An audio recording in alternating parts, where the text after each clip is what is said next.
let's talk about song introductions and endings. Oftentimes, as the pianist, you're the one in charge of getting the song going. And so I wanted to show you a little thing that some of the hymnals have in them. Not all of them do. So I'm looking at Amazing Grace. This is a Baptist hymnal. And inside the hymnal, they have marked in a little brackets suggested areas for your introduction. And so, if you'll notice, let's see if you could see that. You see over here, see that little bracket there? And then right there. So, the people who have written the hymnal have suggested that that would be a good intro for the song. But look, they also included down at the bottom, where'd it go? Right here, this little area here would be a nice piece to add to that to make a nice ending of the intro. Yeah. So what would that sound like? It would sound like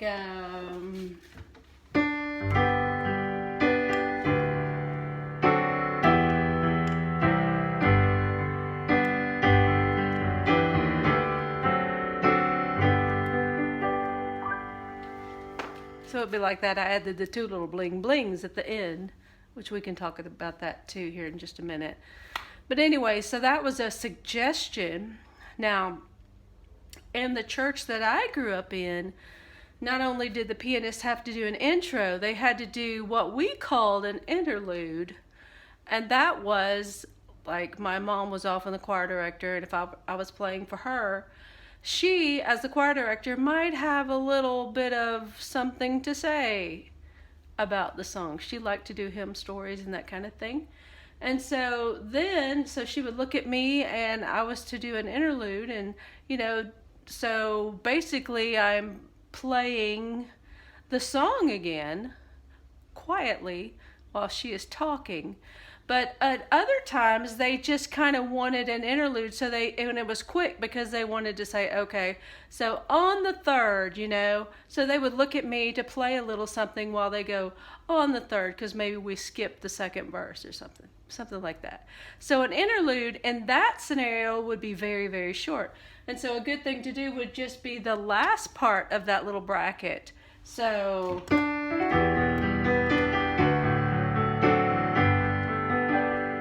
and then she would bring us and the choir back in. Now, traditionally, when you have a choir director or someone leading the music in the church, they're in charge.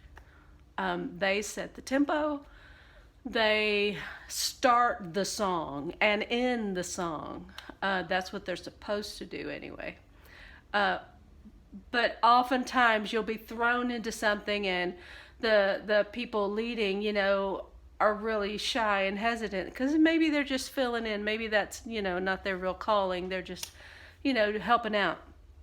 And so they expect you to start the song. And so you end up doing an introduction, and then you also have to give that nice, firm beginning of the melody for them too. And so anyway, ideally, the person leading is a strong singer, and they bring everybody in, and then you just stay with them. That's how it's supposed to work. But anyway, so I want to talk a little bit more also about intros. Traditionally, I like to keep mine short. The one for Amazing Grace is pretty good. It seems long compared to Amazing Grace because Amazing Grace is a short song anyway. So you do want to keep that kind of brief. So you just play. Also, you want to steer away when you're doing an intro from just doing the last line of the song. The last line of the song may not be indicative of the time signature of the first part of the song. So there are some songs that switch time signatures. They might switch keys. And so if you're going to do an intro, then the intro needs to indicate the way the beginning of the song goes. So definitely play the beginning of the song and then find a good place, a good one chord to end on, and then end it there. After a while, this just becomes, you don't even think about doing it after you've done it so many times. But start at the beginning, find a one chord to end on, make it short.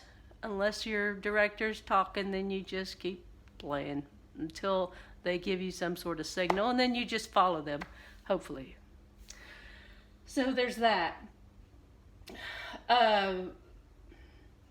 Also, when you go to end a song, a good way to end a song is, this is particularly for corporate worship or congregational singing, that kind of thing. You don't want to just abruptly stop. So, in Amazing Grace, so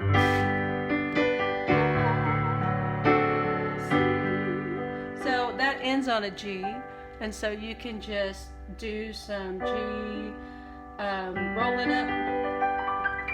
That's just taking the G chord and rolling it.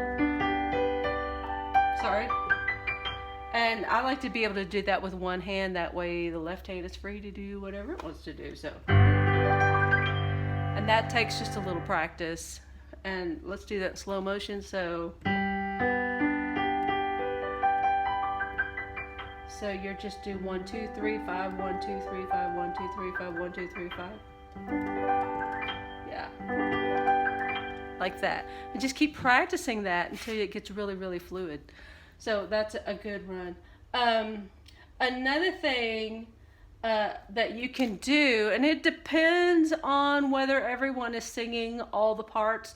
You don't want to throw something in that is going to clash with vocal parts. But another good ending for this, sorry.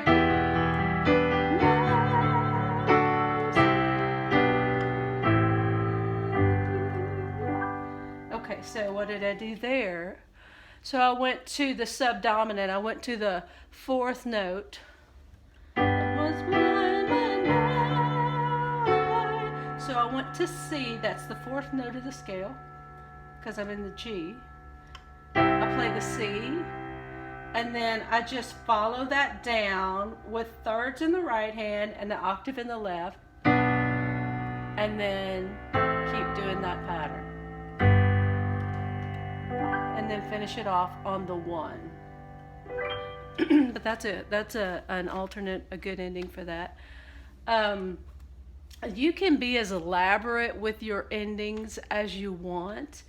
And there is no way to possibly explain all the possible endings that you could do in this world, because we are limited only by our imagination. But I would say that ending on that one chord or the generally is what you want to end on. Because otherwise it kind of gives a mysterious sound or kind of leaves people hanging. So definitely ending on the one chord or the chord that the scale that the key is that you're playing in. So if I'm using the G scale, I want to end on a G. And so just kind of messing around with the G. Another thing you can do is chord inversions. You can invert the G chord and just kind of go up with it. Was blind, but now I see. And so there, and then you can invert that G chord. There it is. Let me show you again. So C, that's a G chord. And a G chord is a G, B, D, regardless of what order they're in. And you can do it 3 ways. And so we're just doing all those like that. So one more time.